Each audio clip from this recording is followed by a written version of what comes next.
Esimang aqui, toma lugar na San Martin, uma reunião entre o primeiro-ministro de Aruba, Corsao San Martin, e o secretário de Estado, Alexandra Van Huffelen.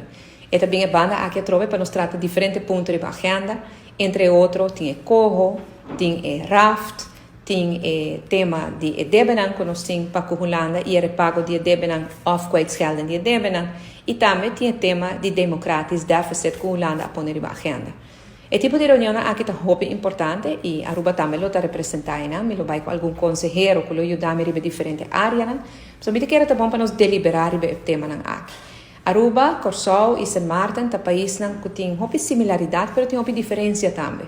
Pero é especialmente no momento em que orco nos une e nos traz junto, nos pode lograr coisas grandes.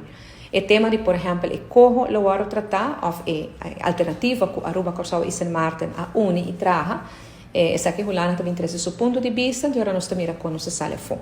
Mientras tanto, Aruba está comprometida para fazer reformas e cambios importantes que nós fazemos, e esse também nós lo vai para pedir essa reunião aqui. O tema de democratisch deficit é tema que Holanda põe na agenda e que é importante para nós para pedir.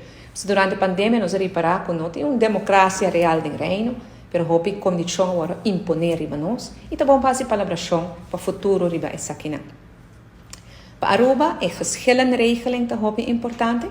Zij tem arreglo, ora tem disputa entre Holanda e Aruba, como pode apelar a decisão. Que caminho botem com cana. Se nós não tínhamos essa agora aqui, e pensamos que nós hopi viajar tem que aceitar a condição, especialmente durante a pandemia.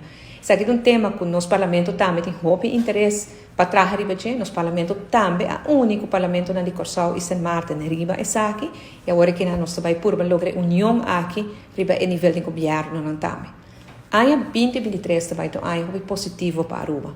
Nós recuperar nossa economia, nosso turismo, financeiramente e ojalá nós podemos lograr também combater o problema social e a pobreza que nós temos ainda na nossa comunidade. Pero é um ano positivo e nós temos atitude positiva para enfrentar todo o reto na aí.